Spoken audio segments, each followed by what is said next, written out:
Initializing recap.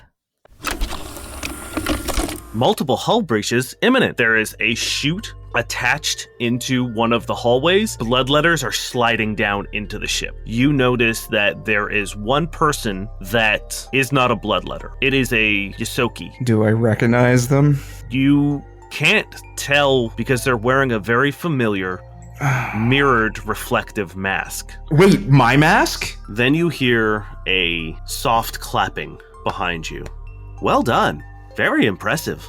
Yeah. And when you turn around, there is a android standing there. This is an android who has made absolutely no attempt to not look artificial. And he walks over and he pulls 2 chairs from one of the tables and puts them in the center of the room. And he looks at Jenny and Shortjack and he says, "Please have a seat. You as well, Merrick.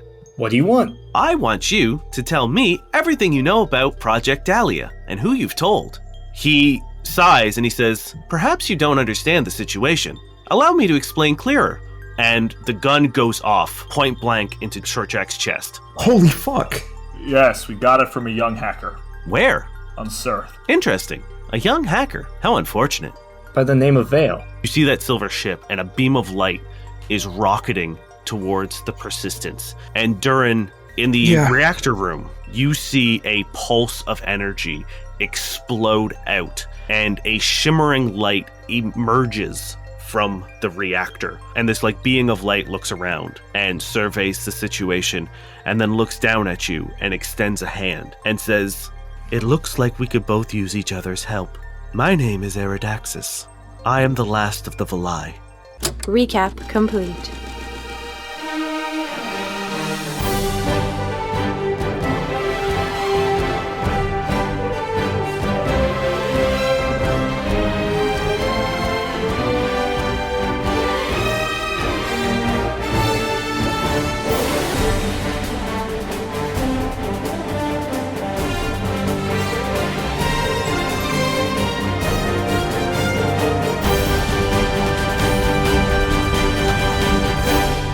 Welcome back to another exciting episode of No Quest for the Wicked. Gentlemen, I have 2 questions for you. Yeah. Are you ready to rock? Should I be the only one to answer? Am I the only one alive still? What's going on? Durrin's still doing well. I'm fine. I'm just locked in the engine room. I don't know how I'm going to get out, but you know. Yeah, it's just me. So, yes, we are ready to rock. Yeah, I'm ready. I feel like Jane took me out last night and gave me mind thrust in real life, so neither me nor Cody are ready to rock right now. You have that sexy, sick voice right now, which is kind of nice. Yeah, I drank too many beers.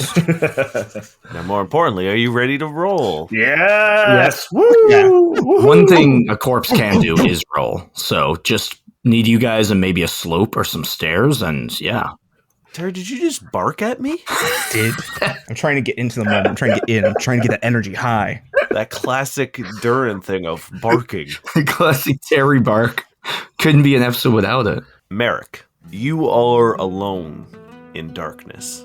You can't tell whether the dripping from your forehead is from one of the wounds that you sustained at the hands of your older siblings just a moment ago, an hour ago, a day ago. It's hard to tell how long you've been locked in this dark room. And even without the burning desert sun beating down on you, it is no escape or shelter from the heat. You're warm, uncomfortable, tired, and the pangs of hunger and thirst are starting to get to you. What do you do in this dark room? I'm a little bit scared, but it's not the first time it's happened, so Merrick is just going to sort of get into a meditative pose and just hope that someone will come let him out soon. It is another while before. It is hard to tell time. You can't see the light outside, so you have no idea how much time has passed until the door slides open, and almost eclipsing the bright daylight is a massive figure that you immediately recognize as your father. Oh, Dad! He looks at you and he says, "Get up, boy." Yes, sir. And he turns around and walks away. I follow. trying to match his pace. What were you doing in there? I was being reflective on my own mistakes. He looks at you for a second and he says, "These wounds, they are from combat." Oh, it was just a little spar between brothers. He grabs your hands and looks at your knuckles and your fingertips, and he says, "Why are your hands not bloodied from beating on the door? Why are your fingertips not raw from trying to pry it open? Why is your voice not hoarse from screaming?" Because that tactic hasn't been very effective in the past. So you gave up. I decided it was more beneficial to be patient, to be reflective, to be meditative. To wait for someone to save you. I guess so. You guys have reached a junction in the compound that is your home, and you are walking outside the outer walls where a hallway runs down, and that is where your rooms are. And your father turns on his heels and walks to the railing and looks out at the canyon below, turning his back to you. I just walk up beside him in silence and just sort of stare into the canyon. "You have rested enough. Do you see that mesa?" And he points out into the distance, and there is a mesa that rises up above the canyon, and it is almost like a triangle, an inverted triangle. The base of it is very, very narrow, but the top is wide. Yes. "We will climb that." Yes, sir. Without any other words, you guys walk through the canyon to this mesa and begin climbing it. And the climb is certainly not easy. Give me an athletics check. With my current stats? Yes. Well, that's a 2 on the dice, so 12. Yeah, you struggle the whole way up, but your father does not slow down, and he beats you to the top easily and is sitting cross-legged in the middle of this mesa by the time you get there. I guess I just sit down and cross my own legs. He stops you as you begin to sit down. He stands up and puts a hand on the back of your neck and moves you to the edge of the mesa. And below you can see your siblings, almost all of them, training with each other against various creatures. There is one of your mother's sandworm is out and attacking one of them, most likely Zane. And he looks down and then looks at you and then looks back at your siblings and he says, "Tell me, how did they best you?" Numbers, firstly. It was 2. There were more there, but 2 made the strikes. It wasn't Zane, but 2 of the older siblings. So they had size, experience, and I don't know. When it comes to them, I just freeze. I feel like everything you've ever taught me goes out my brain when they start insulting you and they start insulting me, and I just can't think. Why do you think they train? To protect all of us. Isn't that what we do? To protect the family, to protect mother. He shakes his head. No, they train selfishly for power. It is easy to win when one has power and the other does not. Their strength comes from their power. It is important to me that you are able to defend yourself, not just in combat, but always, even when you have nothing. And he turns to look at you, and in a rare occasion, he kneels down onto one knee so that you guys are at eye level. Hold out your hand. I hold out a hand. And with 2 of his arms, he cups it. One hand on the bottom, one massive hand on top. And with his other 2 arms, he places one hand on your shoulder, and the other, he places a hand directly on your chest. And the hand pretty much covers your whole chest, because most Kasatha are lean, but your father is big.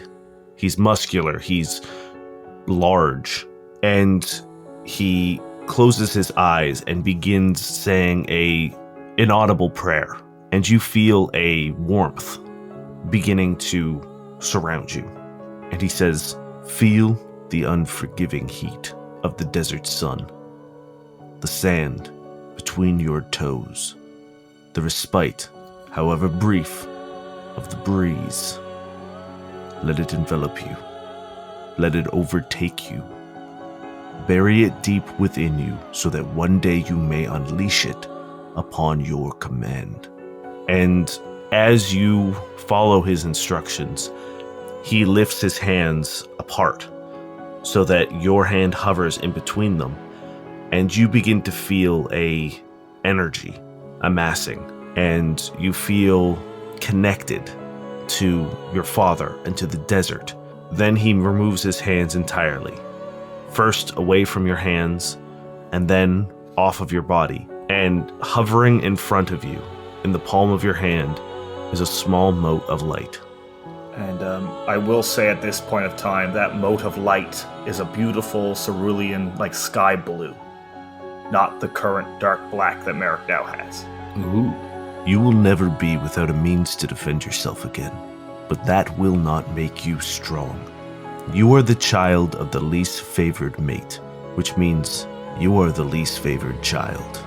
You are smaller than them, and you will never have the power that they do, but you will be stronger, because our strength does not come from our power. They lack what gives us our strength: purpose. It is easy to win when one has purpose and the other does not. Purpose gives us strength. Say it, boy. Purpose gives us strength. Again. Purpose gives us strength. Again. Purpose gives us strength.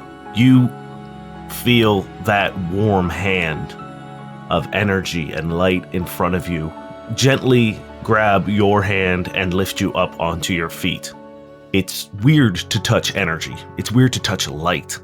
But it is a corporeal form. But its light is blinding, and you get a sense of the carnage around you. Shortcheck on the floor, bleeding.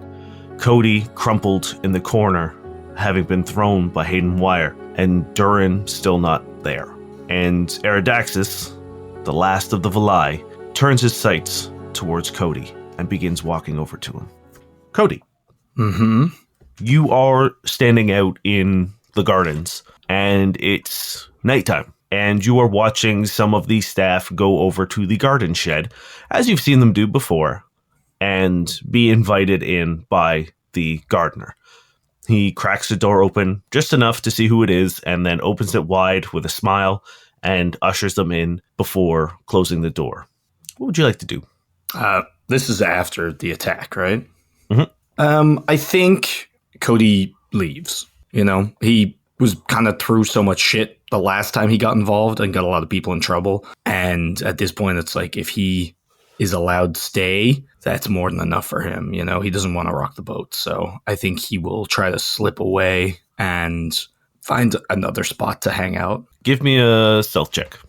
Sure. Current stats. Yep. That is a dirty 20. Okay. You manage to disappear into the gardens. Maybe by that tree that you and Alpha carved your name into. Yeah, I think it's kind of like tucked in the corner, like enough that we were like, you know, giggling and carving it like a little bit out of sight. So it's probably in some dark corner, and he's just going to like sit under it and just like chill. Yeah, and you do for a while until you see the gardener walking over to you. I get up to leave. Sorry. What are you doing? What are you doing? Just enjoying the night. Right. Am I not far enough away? I can go elsewhere. He looks at you with a stony demeanor. It's weird that you just kind of stare at us. I won't stare either. Sorry. It just looked so fun, you know? Right. So come in and have a beer. But last time I got people in trouble and everyone was so angry at me. Yeah, last time you didn't save all of our asses from motorcycle riding ninjas. I think you saved my ass. There was the shears through a mouth. All the more reason to share a beer. And he walks over and extends his hand. I like grab his forearm a la Predator. Yeah, for a second, he just kind of like stares at you and then heaves you up onto your feet. And he says, you do drink beer, right? I'm not... What's beer? At this point, I still have the child lock on. Yeah. He looks at you quizzically and just says, okay, well, Is it I'm sure we pop? got something. You mean pop? A root beer? Root beer. I like root beer. Yeah, we can we can get you a root beer. And he puts his arm around you and gives you a squeeze on the shoulder before kind of like giving you a playful shove forward. And you guys get back to the shack and he opens it up and you see some familiar faces. Izzy is there in the corner with a drink in her hand. There's a couple of the other staff who are just kind of like dancing to some music that is being played by a real record player that he has set up in the corner of the room. A couple other people are flipping through his library of vinyl, and a very pleasant jazz tune is playing while some people are like swaying to it. Other people are tucked away on the peripherals of the room, having their own individual conversations. It's just like the secret spot from Escape from Dublin 3. I would have said maybe like the place from Dirty Dancing, where all the staff go, but I'll take Escape from Dublin 3. I've only seen Dirty Dancing once.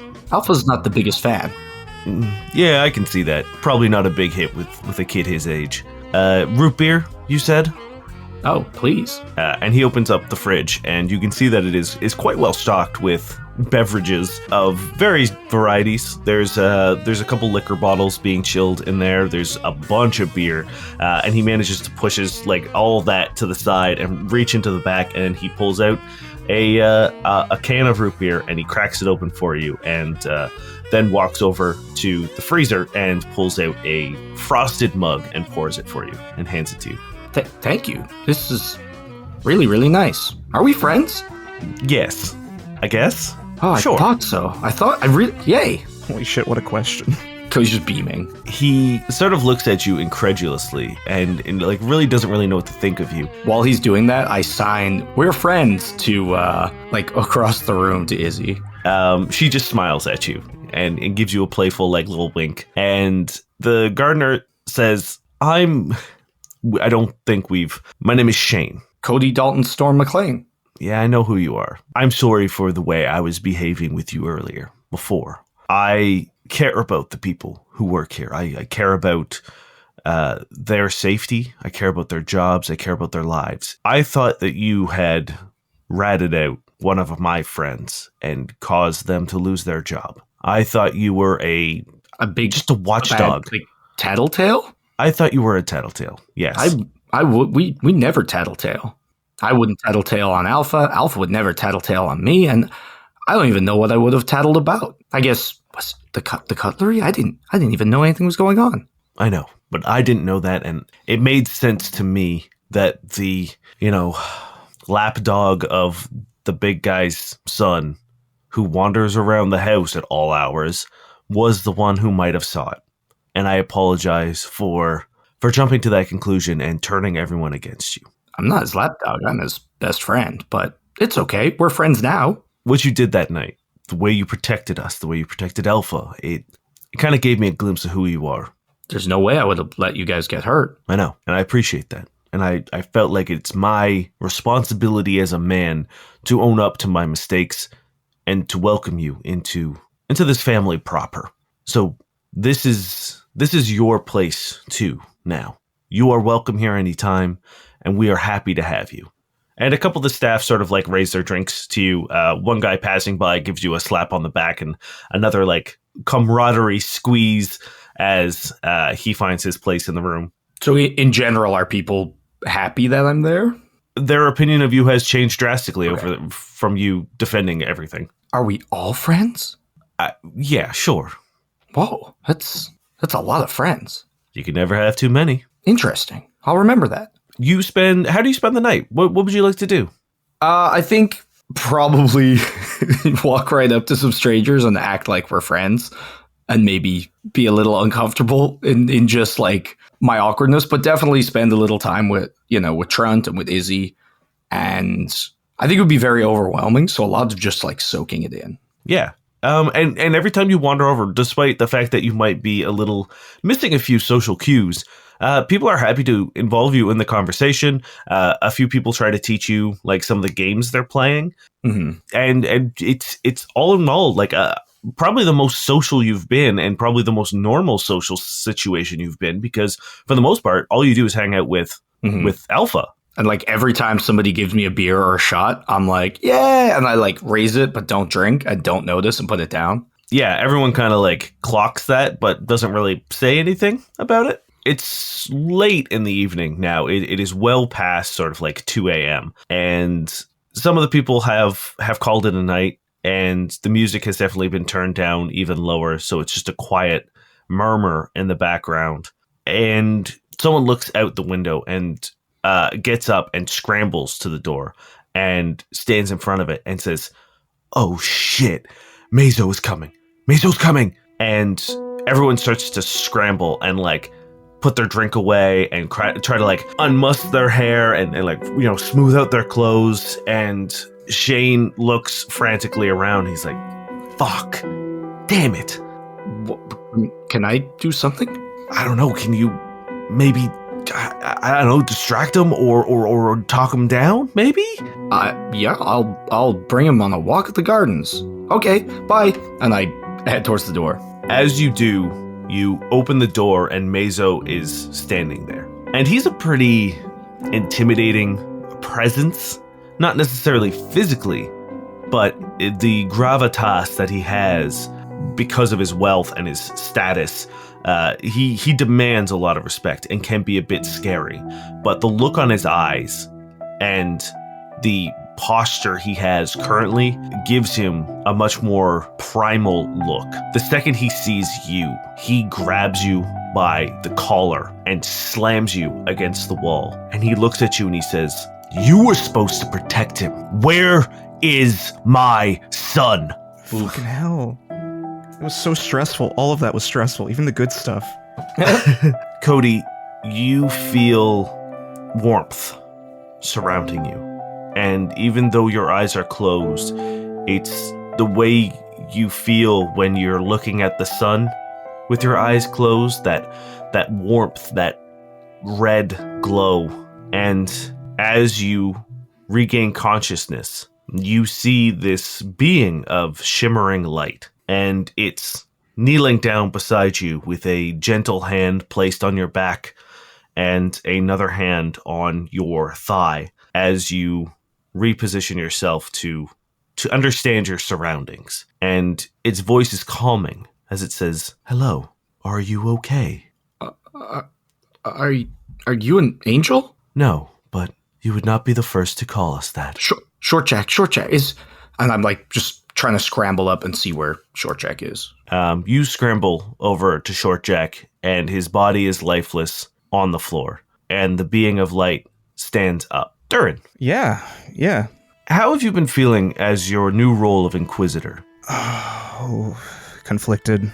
I'm not sure if I've been on any missions yet. I've probably been using a lot of the downtime to heal and to just think to myself a lot, probably.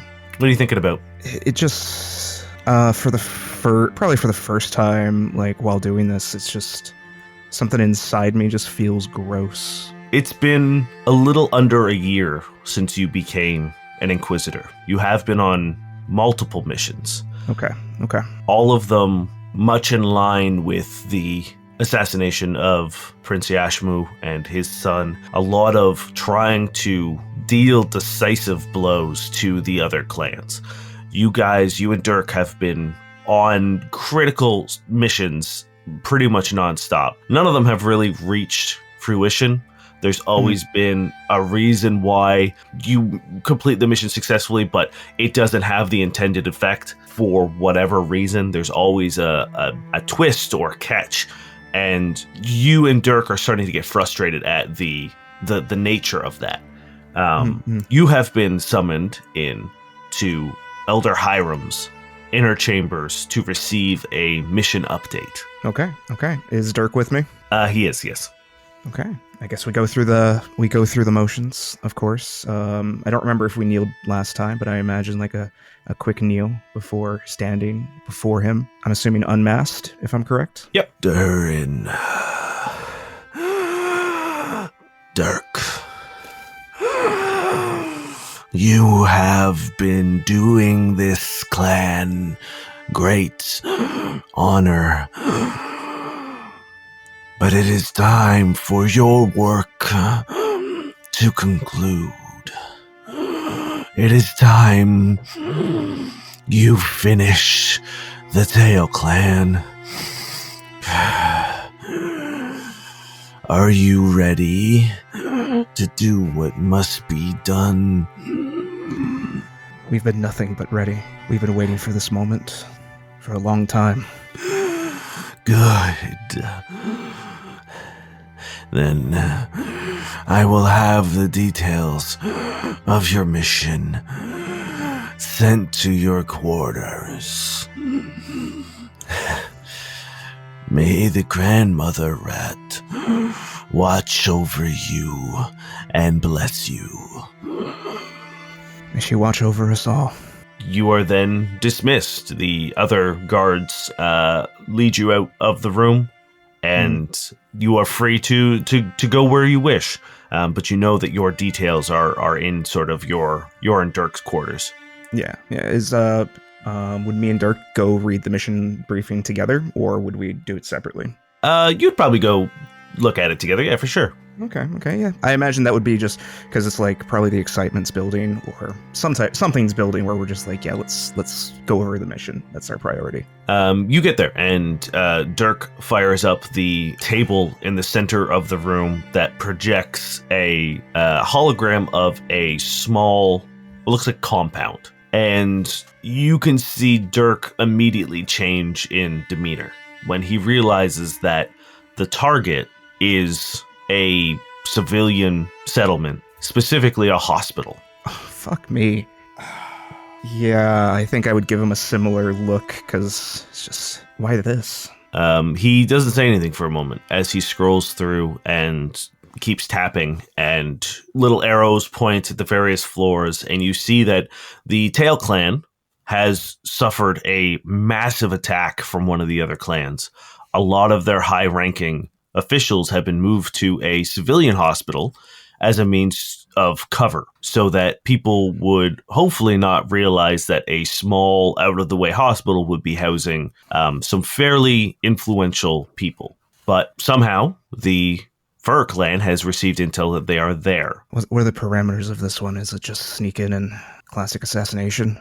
Dirk once again pulls up the mission specifics, and it says target demolition. I don't think Durrin would say anything yet. Yeah, you guys sit there in silence for a bit, and then Dirk looks at you and he says, "Mate, what are we doing?" I don't even know anymore. How many times have we been told, like, a mission's going to be the end of a clan here and there? Do you remember? I asked you if you thought this was right. Remember? Yeah, I do remember. Maybe some things just don't feel right. That's a lot of collateral damage, mate. Yeah, a lot of people that don't need to die. And he sinks back into his chair and just stares at the screen for a bit. I just probably keep reading over the brief where they're located and what like is actually expected of us, and just going over again and again, trying to like maybe find something that makes this not as bad as it could be, as it is. You don't find it, Yeah, unfortunately. It's straight up. They are willing to kill a entire hospital full of people in order to get to the 3 or 4 influential Tail Clan people. Maybe we just go off the book on this one. Sneak in, keep it subtle, keep it quiet, keep the blood to a minimum. We're inquisitors, Durrin. We don't go off book. Yeah, I know.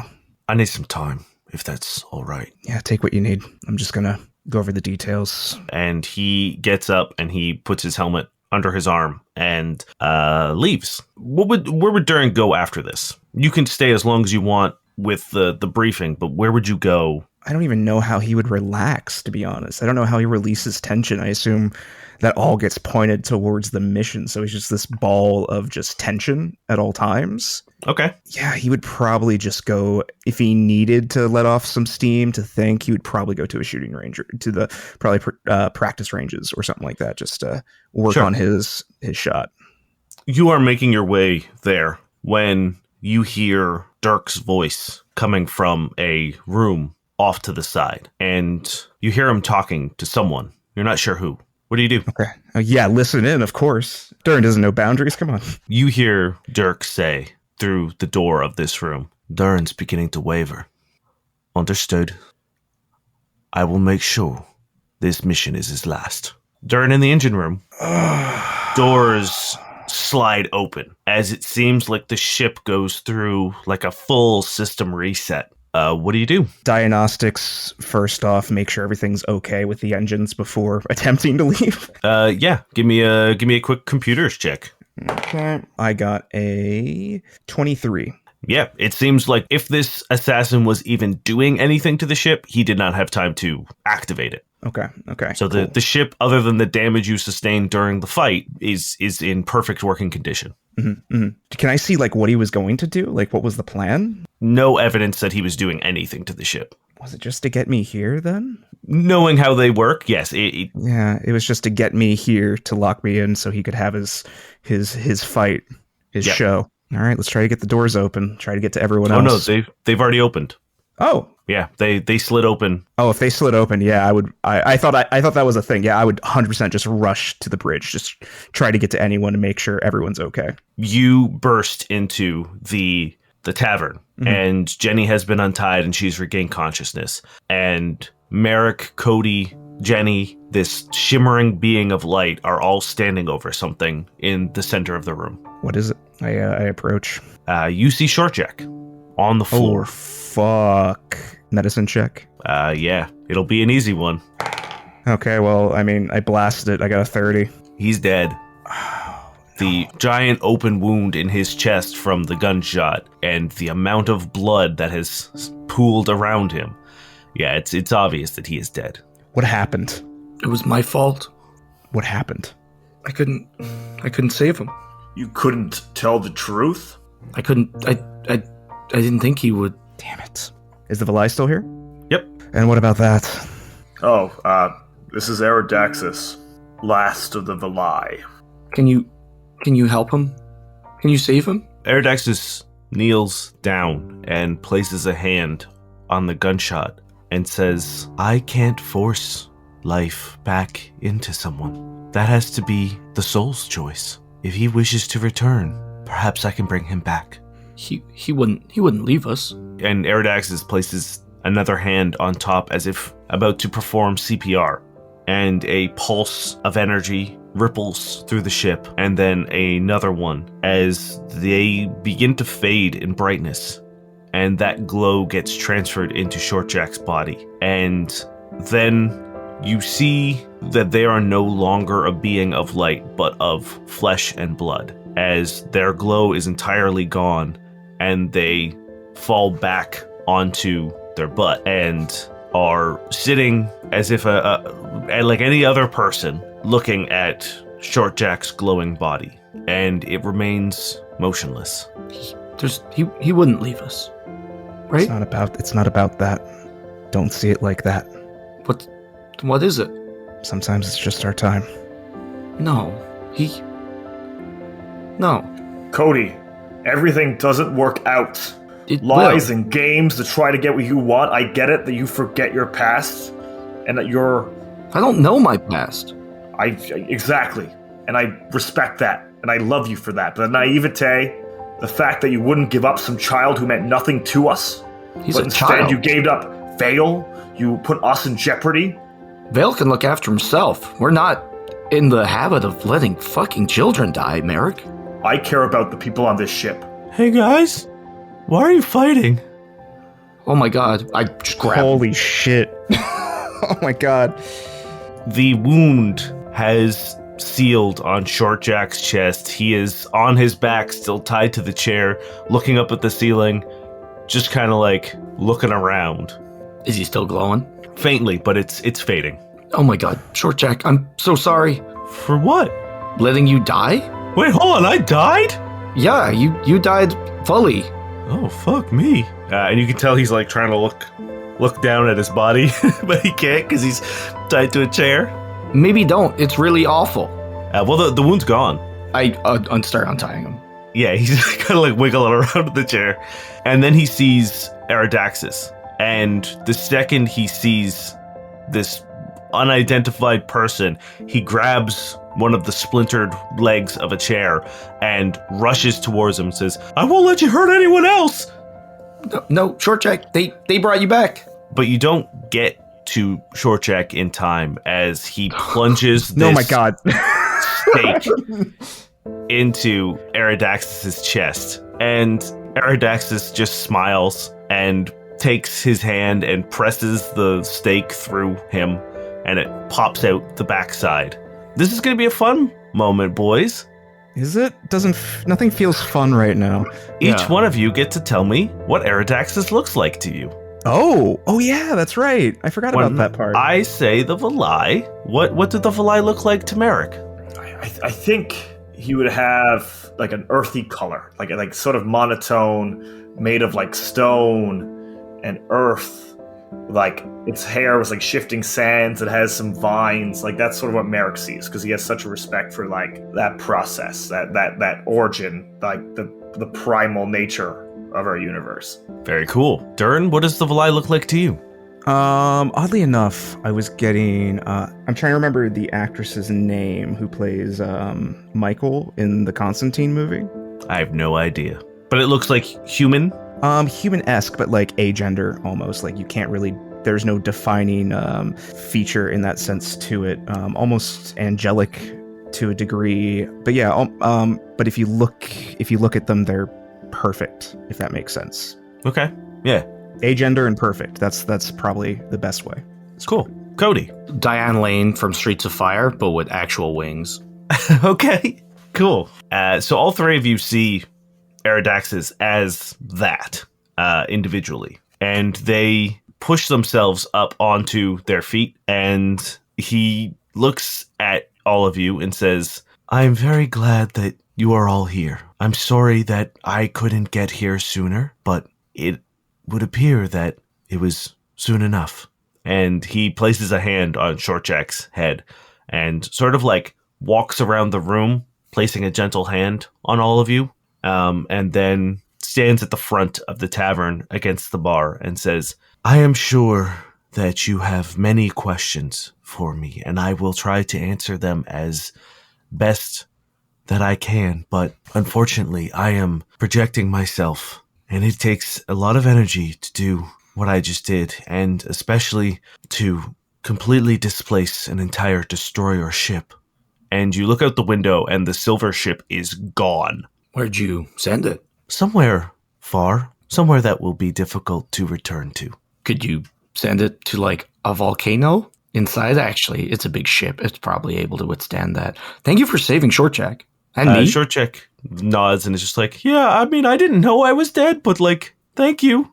You were very dead. I just like give him a big hug. I guess the question that I have is, why? Why us? Why now? And you can see Eridaxis is trying to figure out where to start. And he smiles and says, you are all heavily tied into the fate of the Valai now. You were like a beacon to me to find you, and I found you in a time of need, which is good for both of us, because that is my purpose, to help those in times of need. But I am also in need. There is a great evil coming to not just Casamal, but the entire universe. And they point at the pocket in your robe, Merrick, that has the silver liquid in it. Do you know what that is? Something's blood or something's goop. My blood. Oh. Well, not mine, but ours. That is the blood of a Valai. Oh man, that opened up a lot more questions suddenly. You're technically not the last Valai. Is there another Valai captured, being tortured? No, I would feel them. I know that I am the last. Where is this coming from? I do not know. I am not sure how or why someone has managed to get a hold of our blood, but they are playing a very dangerous game. They are corrupting it. They are playing with forces beyond the rules of the universe. And if they continue to do so, they will unleash something unstoppable. Do you know who the they are? I do not. Do you know what the reckoning is? That is what I am afraid of. I believe the reckoning isn't of whoever is controlling this substance, but of the evil that has latched onto it. All right, so what happened to the Valai? We found a way to restore balance, a better way. You see, the Valai, we existed on the edge of the fold, a place where time and space both existed and didn't. We were observers, tasked to watch, report, to maintain balance. We watched as worlds, people, died over and over again. Countless times we saw the end for people, creatures, living, thinking, loving creatures. And I knew that I could stop that. So one day, I did. I broke free of our bonds. I broke our celestial, cosmic contract, and I saved a world. Earth. No, Oh. this was far before Earth. But I didn't pay a price to do it. I just did it. And catastrophe followed. I was cursed. I was exiled. I was pulled from my people for my transgressions. And I made the world no better because of it. But my people saw what I did, and they joined me. They left as well. We gave up so much to become us. We gave ourselves the name, the Valai, which in our language means to hope. And we went from place to place, finding catastrophe, apocalypse, disaster, and averted them. But this time we paid a price, our lives, for theirs. And Eridaxis walks over to the walls of the ship and places a hand on them. And he slowly feels the seams and the curves of the ship and says, "Although they are gone, I can still feel my brother's presence in this ship. Do you understand what I'm saying?" Is it the reactors or the engines that we use? Is it a part of them? It is them. Oh man, that can make one feel guilty for using that, that's for sure. Was it their decision to become engines, or was it forced upon them? That's a wild question. It is a valid question. Not many people would give up their life for strangers, transient beings. You live but a mere blink of our lifetime. But yes, we gave our lives willingly in order to maintain balance and to give those who wouldn't get a second chance a second chance. Wait, so when we get the communications like through our systems, is that literally them talking? Echoes, fleeting thoughts of someone who used to be. Freaky. Wait, that means someone's been harvesting them. Remember the first batch of ships that we ran into forever ago? Maybe they're being squeezed like oranges. Maybe that's where they're getting the blood. And the Valai are heroes. You guys are incredible. We do not seek praise. We never did. That is why when we did our job, we would leave. Where are you? I still exist in the fold. And you see Eridaxis stumble and lurch forward. If you have any questions, I suggest you ask them now and quickly. I cannot sustain this for much longer.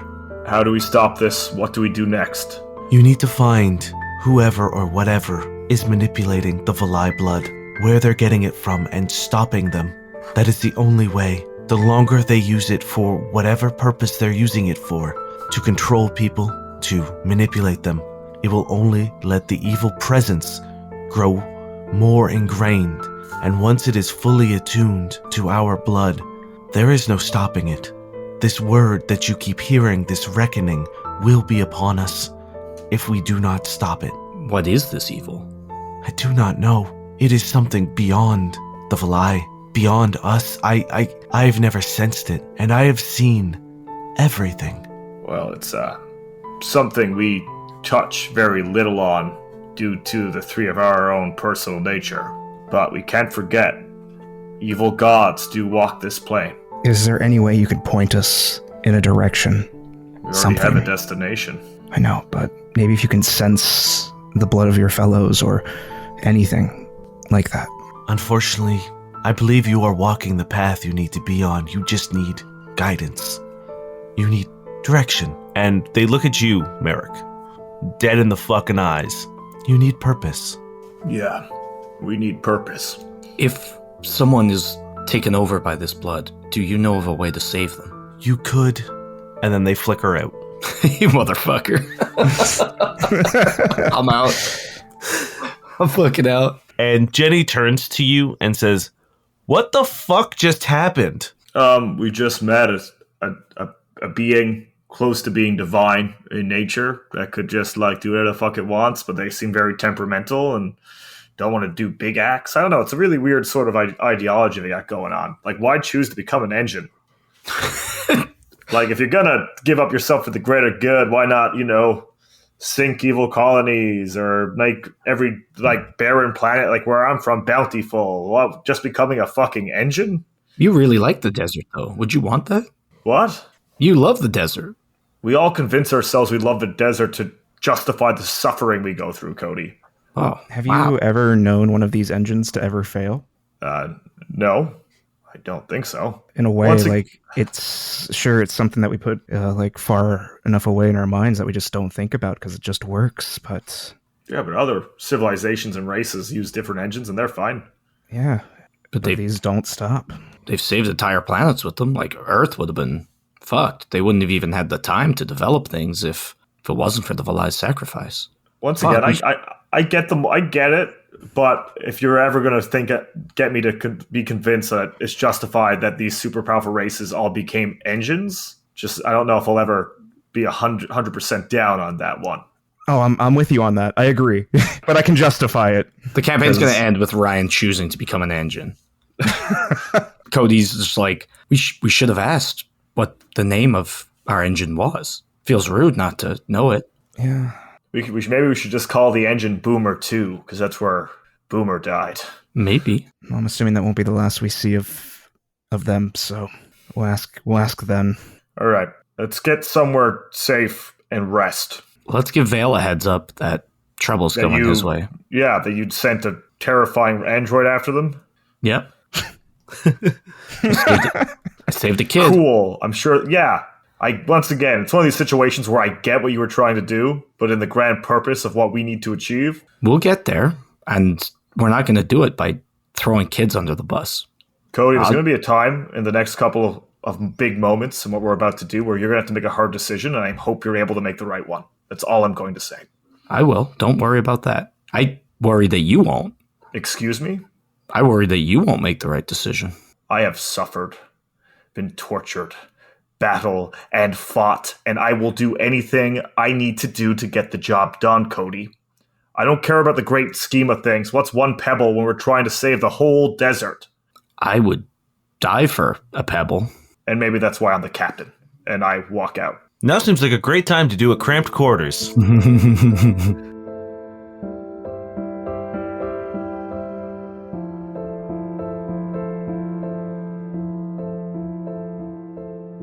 Hello, friends. Space GM Dane here to do the things. We're going to try to keep this quick because this episode's a little shorter and I don't want the break to overpower the stuff that's happening here. First and foremost, I hope you enjoy the episode. Second, big news. We won over the weekend 3 Audioverse Awards. Those were the awards we were asking you to vote for a while back, and y'all came through for us. The show won Best New Improvised Production, which is insane. Niall got Best Player, and I got Best GM, or I think it's called Best Player Direction, but it is essentially Best GM. Those awards are 100% because you guys took the time to vote for us, and we cannot thank you enough for doing so. It really means the world to us. I know we talk about it a lot, and I hope we can express our gratitude as often as we feel it, but I feel like we'll never be able to do justice how much the love and attention and dedication you guys have for growing the show. It is insane, and we love you, and we can't thank you enough. We really honestly cannot. We also had a blast at Comic-Con. If we met you and you decided to check us out, hello, welcome. We also got to meet a lovely listener. You know who you are. Thank you very much for stopping by. It really was the highlight of the con for us. A few people have asked about Fan Expo in the summer. We are not confirmed for Fan Expo yet, but it is a very, very strong probably. We will let you know more details as soon as we know them. And the best way to keep up to date on that kind of stuff is by joining the Discord. Head on over to noquestcast.com, click the Discord link, and you'll be invited into our lovely, beautiful family that is just so talented. I don't know if you guys have been on the Discord recently, but we have, there is a incredibly talented artist currently 3D modeling the persistence of fan art that was done by another artist.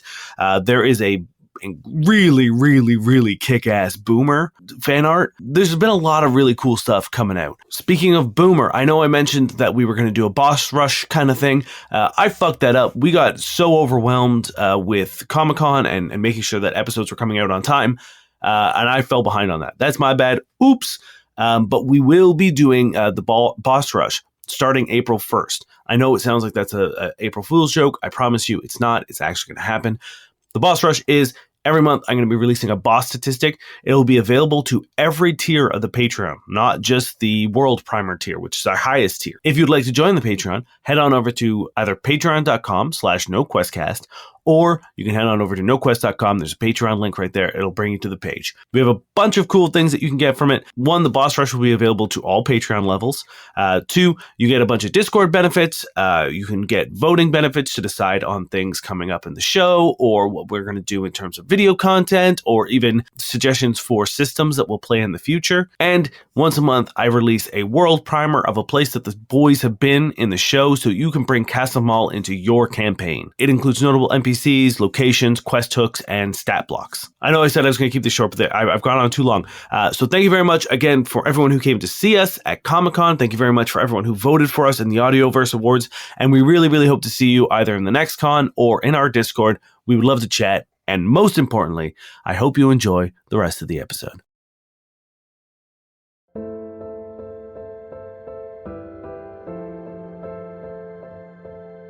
Do you think it's possible that we go through an entire years-long campaign and never roll well on this? I think so. I think it's going to keep happening. I think we're doing it differently now, right? Nope. Are we? No. If by differently you mean rolling well, I don't think so. I don't know. For some reason, I remember Dane being like, "Oh, I'm going to do it this way now." No. I guess I was wrong. Okay, you do have to tell me who you're doing it first, actually, with. Fuck. Mine was with Short Jack. Okay. Does the engine count? No, it does not. No. Shit. I really want Durrin to go down and get bad blood with an engine that isn't speaking. Yeah, I don't know. I choose Durrin. Shit. I guess I would do it with probably Cody. I think he went through a tough moment, so I would kind of want to try to be there for him, but with the way the dice goes, we know. Okay. Durrin, let's start you off, because you guys are still in the same room together. I feel like that makes narrative sense. I got a 7. Okay. Reveal/discover the answer to the question, or about an aspect about yourself or your past. Is there a holodeck on this ship? I don't remember if we put one or not. No, you Probably do not have a holodeck. No shooting range of that type? Nope. Fuck. Well, we have like our training room, right? Like gym kind of space. Oh yeah, we do have that. Probably target practice stuff there. Cody, let's go blow off some steam. Yeah, I need that.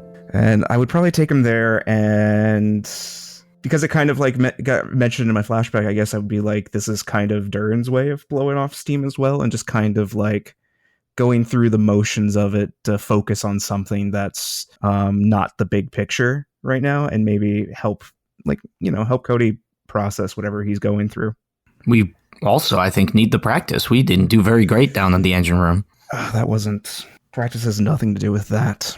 They're just so nimble. I froze. That's okay. No, it's not. When you freeze like that, people die. You die. I didn't. Why'd you freeze? You knew him, right? He said you used to be friends? No, I didn't know him. I don't think we've probably ever met, or if we did, he was someone so unimportant that it didn't even matter. But he was friends with your friends. We don't really have friends where I come from. That sounds awful. It is, to a degree, but it allows you to keep distance. I didn't used to have friends. I mean, there was one I would consider a friend, but that was a long time ago. What happened? Where are they? In a way where they can't hurt me anymore. Well, that's good. In a way. I froze. Well, you won't freeze next time. No, I won't. And if you do, I'll be there. If you see me freeze again, make sure you don't copy me, all right? It was really hard to tell what was freezing and what was tactical pauses. There really wasn't any tactical pauses in that one. Can we have a code word where if you freeze, you say freeze? And if you don't freeze, you You say, this is a pause? Yeah, I'll try. I think I fucked up. How? I got Short Jack shot, and I put Vale in trouble, and now Merrick's really angry at me, and if the Valai hadn't been there, we'd all be dead. I'd never find Alpha, you'd be dead, and Short Jack and Jenny. So what do you take from that? We need to not miss next time we shoot. More than that. Deeper. I need to get better at lying. I think Durrin would actually laugh at that. Durrin, I can't let them go and kill a kid, even if he's kind of shitty, and I won't. Merrick may be harsh, but he wasn't lying to you. Just think about it. Think about what's important. I don't think I won't be able to stop thinking about it. I would say that's good, but it's pretty much how it works. I just feel weak, you know? Like maybe we shouldn't be the ones doing this if we can't do it. There's got to be better people out there. When a figurative angel shows up and it's like, you, I guess, do you really have a choice? I guess not. I'm going to go over to Short Jack and Cody. You and Durrin spend a little bit of time blowing off steam, shooting guns. As you're walking back, you pass by Short Jack's room, and Jenny has finished like checking in on him. And as she's walking out, she looks at you and she just says, "He's okay, but could probably use some company." Yeah. I can do that. You okay? Well, would you roll, big guy? I rolled a 10. Damn. Is that the good one? That's the good one. Describe how the two of you bonded over the past few days. Cody goes in really nervous. Like really nervous. Just like, hi, Short Jack. He jumps up and gives you a hug. I like kind of almost like back off. I'm like, oh, are you okay? Sit down. You shouldn't strain yourself. I mean, I only had like a hole in my chest for like, I don't know, like 5 minutes, 10 minutes. It wasn't that long. And also like, look, I don't have a hole in my chest anymore. I'm fine. But you died, and it was my fault, and I just came to say sorry. And I'll go. I'm sure you want me to go, but I just needed to say sorry.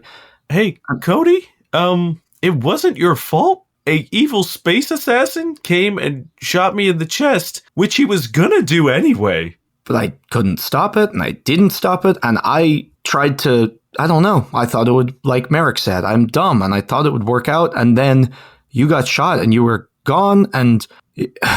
I watched the footage of what happened. Why would you do that? I don't know, it's fucked up, I get it. It's really fucked up. I never want to see that footage. Did you delete that footage? You got free, and the first thing you did was come to me. I thought I could still save you. I don't know why you blame yourself. I didn't do anything. I made it worse for Vale. Cody? Merrick's so angry. Cody? And you died. Cody, you were dead too. Only a little bit. And I didn't do anything for you.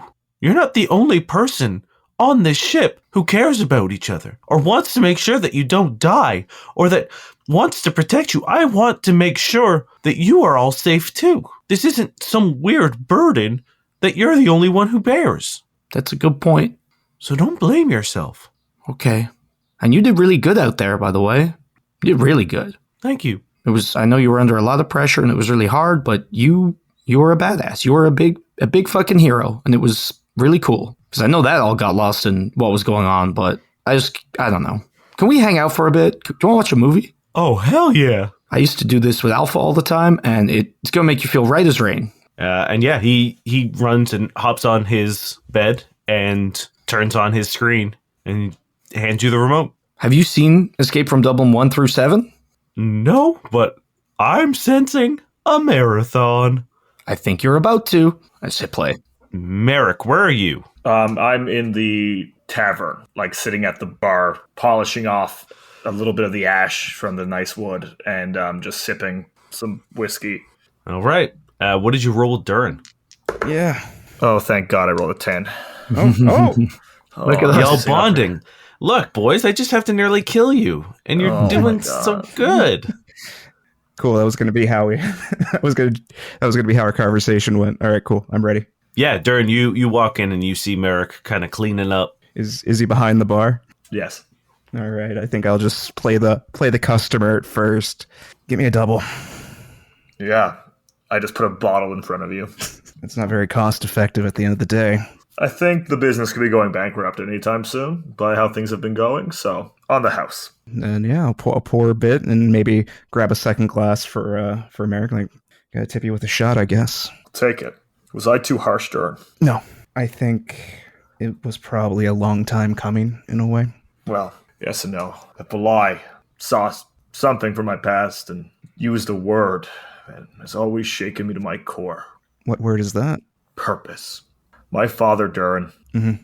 great man, powerful, a force of nature. He was so himself in everything that he did and said. There was never doubt, never hesitation. The reason he was even made a mate to my mother was because he could not be ignored. It's a hell of a thing to put on your dating profile. Yeah, and he would always say, purpose is what made us different. Purpose.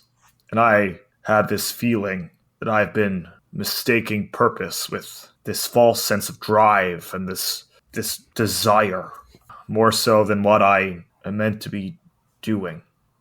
It's a facade. All I do is pretend to be him. That harsh tone, all the weird references to the desert that you used to always say, I'm pretty sure I get most of them wrong. We would never know. And you would never know. I regret not listening to him more. Is he gone? He's gone. There's no way he died on his own. Natural causes. I don't believe it, and I never will, but he's gone. And here I am, the youngest on this ship, by a decent margin, I believe. Maybe not Jenny or Short Jack. We're probably around the same age. You and Short Jack are definitely. Jenny's much older. Jenny's like Yeah. late 40s. Okay. Yeah, me and Short Jack are the same age, probably. And I'm trying to lead, and I'm trying to be that guiding hand for Cody, and he reminds me so much of myself back then that I get angry, and I don't know how to... What we're about to do is going to be very hard. It's going to be very difficult. I don't want that kid to die. I know, I'm not a monster, but you always have to think, because when you're the small guy going against the big guy, what do you have at your available? Always go in armed, always go in with a plan. Have as many means and strategies as possible to get the victory. And by putting Vale at risk, that's an arm that we might lose. Now, I'm assuming Mazo's after us now because of digging into his past, and I just don't know what to do. Durrin, I just don't know what to do. I forget that you're one of the youngest among us. I look up to you in a way. Well, you look up to Baron. That's who you look up to, the man I'm pretending to be. Are you really pretending to be him? I've never met him. I don't know who he is. I just know you. And hey, I think you're doing a pretty damn good job, even if it's hard. There's reasons that I disliked Benson and the decisions he made. I think you're a good captain, and I think you're going to make the right choices when those come. And it's not supposed to be easy. That's the point. You're not supposed to take the easy answer. When it comes to Cody, I think you and I have been making a few mistakes. I think we see his innocence as perhaps something we to don't have. Something to protect, really. And maybe we need to not protect that as much as we have been. I hesitated. The robot asked, and I just should have said the answer. But that machine, Durrin, you weren't there. But there's only one being in my life, one person that I've met that has instilled me that fear. Where I grew up, there was a canyon, and it was deep and wide, and at the bottom was the void. And that's the difference I felt between myself and that robot at the time. Mm-hmm. I felt helpless. And the only person who's ever made me feel like that is my mother. Yeah? What was that like? That's a longer story. But she, powerful, Durrin. In every movement she made, she would move a pinky finger and we would all take notice. My father had that weight, but on a different level. He was strength, brawn, pride, courage, and she was, I don't know. I can't even describe her. I don't want to call her evil. I don't think she is, but that's the feeling I got. So I dropped the ball. I should have just gave the kid's name quickly before Cody had a chance to speak, but I hesitated. I hesitated too, down in that engine room. Well, I'm assuming you guys killed those guys, right? No, that's an issue that's probably going to come up later. Hey, we'll deal with it. Like, we'll deal with whatever comes. Don't be too hard on yourself. It's okay to be angry. We just don't freeze again. Have I introduced you to my plant? And I pull out the piece of Goa. Did you name it yet? I don't think so. Not soberly, at least. Does it want a name? I don't know. Hey, plant, do you want a name? The little motes of light around it swirl into like a question mark and then like a thumbs up. Oh, God. It talks in emojis. Yeah, have I not showed you guys this? No, I just know you just got a plant, and we kind of just all forgot about that. Yeah, we talk in emojis.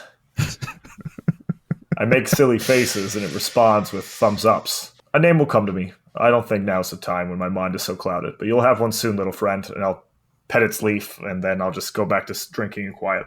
Yeah, I think that would be just drinking in the quiet. I'll say like a day passes. You guys, the tension of the encounter subsides a little bit, and you get a call in the morning once you guys are all up to visit Shortjack in the tech workshop. Yeah. I stand, like, not near Merrick. Okay. I guess I'm in between. So the three of you walk in, and Shortjack is working on something. Jenny's there too. It doesn't really look like she's doing anything, but she's like helping. And he slides your adrenaline booster, the little healing pistol that you have, over to you with some modifications. And he says, so like, I figured if we're going to be going up against not only potentially the Ministry of Defense, but also a evil, ancient, cosmic evil or whatever, that perhaps you guys are able to just take care of yourself better. And your pistol has been upgraded, and they now give 3 healing serums Mark III. Nice. Ooh. Thanks, Who has that Shortjack. gun? I don't remember that happening. I think you have it, don't you, Durrin? Do I? Yeah. No, it is... No, Durrin, because Durrin can heal. Mhm. Yeah. Oh. I believe it's one of you two. I was Yeah, about to it's- say we should definitely stop giving it to him. Yeah. Yeah, Cody, you take it. Why don't you Yeah, that take feels it? right. I trust you with it. I trust you with it. Oh my god, Cody, just take it. Okay. Cool. Good talk, everyone. Good talk. Thanks, Shortjack. Yeah, I mean, I do what I can. So I've been thinking about when we get our ship, when we land on Euceron, that we make that kind of a priority. I know we have a lot of pressing business, but we kind of got our asses beat in that fight. Yeah, let's prioritize that for the long term. And while that's happening, we'll strategize and come up with our next plan of action. Yeah, so I'll run some ideas by you when we land and see what we get out of it. But I'm happy to, like, Jenny and I will stay back and take care of the ship. Once we land on Euceron, we'll upgrade it based on whatever you guys want, and we'll get it ready so that the next time someone drops on us, we'll just fuck their shit up. I'm down to do that. It was nice putting her through her paces. We almost had it for a minute there. Next time we will. And over the intercom, you hear approaching destination, Euceron, beginning orbit. And you guys look out the window, and there is a dusty, grayish-red planet in the distance. It has a sort of like thick, swirling atmosphere over it, almost like it's encased in smoke that you can just see every now and then, like, through to the planet's surface. What would you like to do? Have any of us been here before? Yes. Yeah, this is where Merrick met Azin for the first time. I don't know. I can't remember. Yeah, I'm familiar. Jenny's like, yeah, I used to gig here every now and then. Do you know Dusty? Shortjack's like, I haven't been anywhere. Me neither. Jenny looks at you and she says, yeah, I know Dusty. That's going to be one of our first stops. Okay, hell yeah. Is Dusty something I should be worried about? Dusty's refresher is where I first met Azin.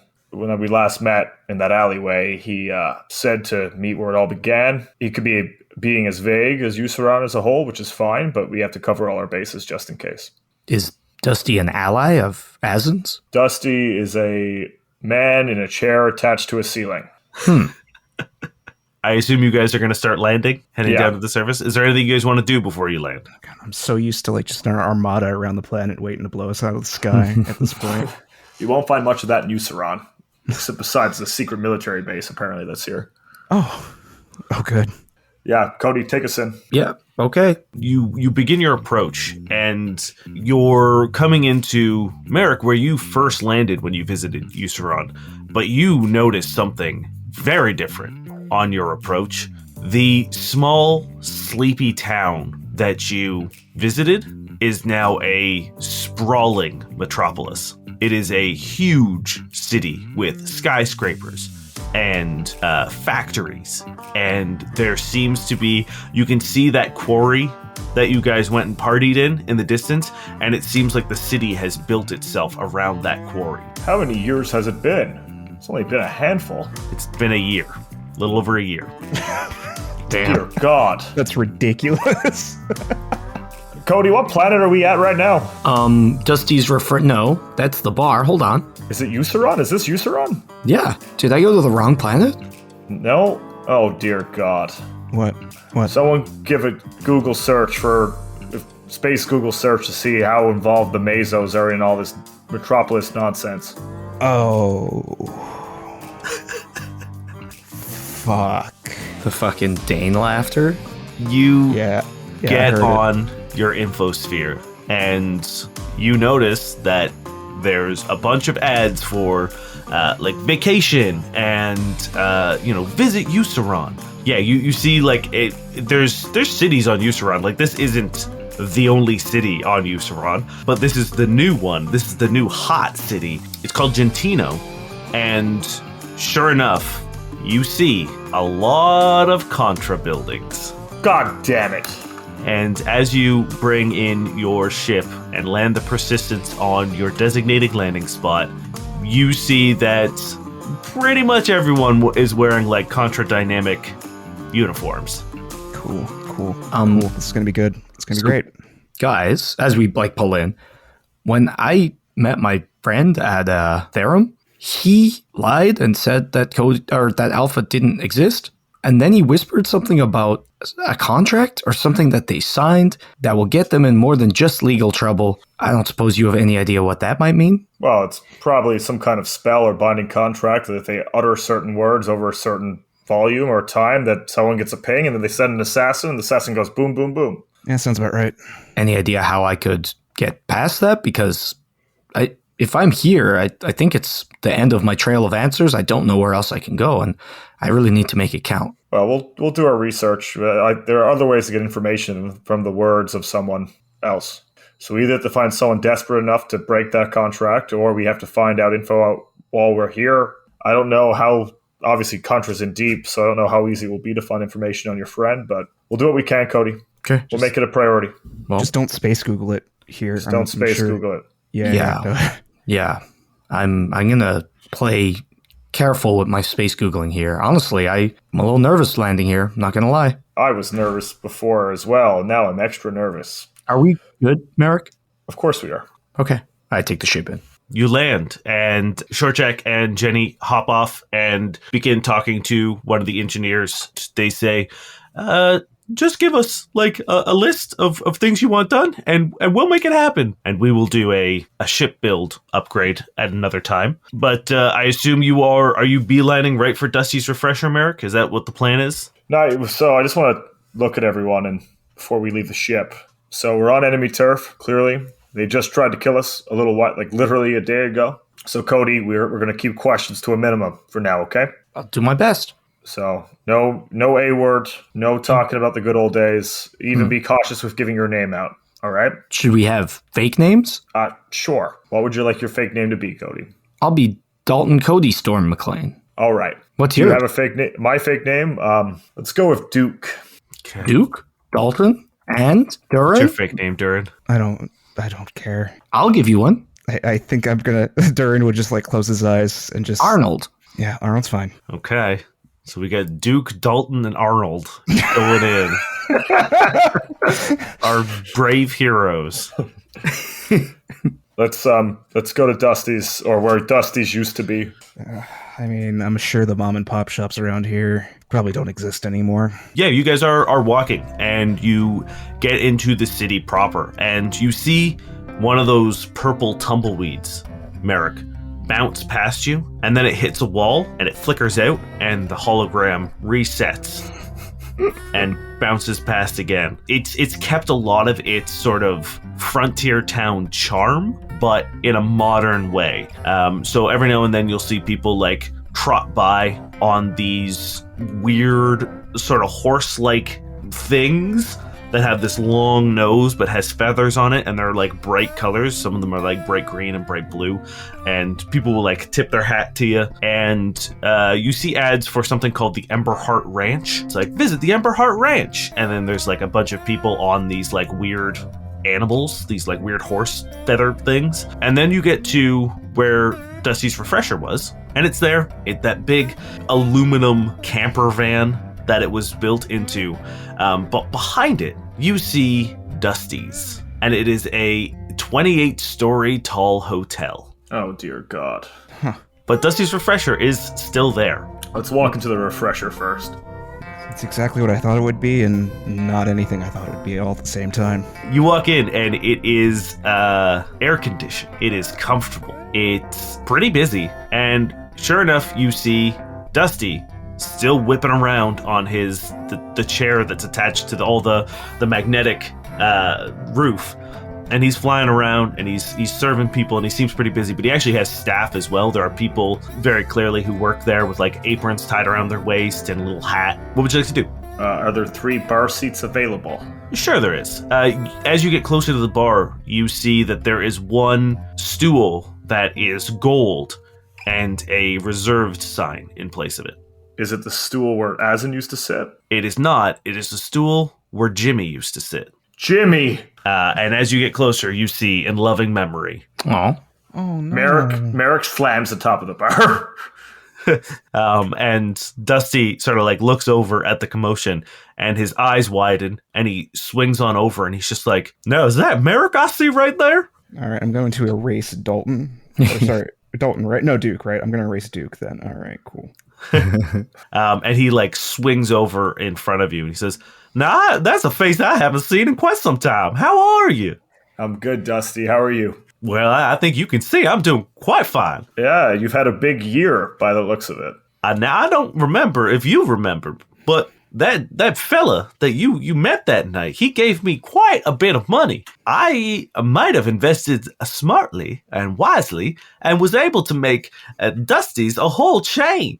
You invested in Useron and it paid out. Good for you. Well, no, this is a whole. I mean, everything else ain't so much my doing. That's just, they found a whole new vein, a mother lode down in the quarry. So that's what people are here for. They're chasing money just as like they always do here on Useron. What did they find? Before he can answer, the doors to the refresher get kicked in, and behind you, you hear Merrick. I turn around. It's Zane, and he is walking through the crowd, eyes shit. locked to you. And he's like pushing people out of the way. And he gets like within an inch of your face, and he's just staring at you. I remember you being taller, Zane. Have you slimmed out a little bit? He looks down at you and then wraps his arms around you and says, "Mother is dead."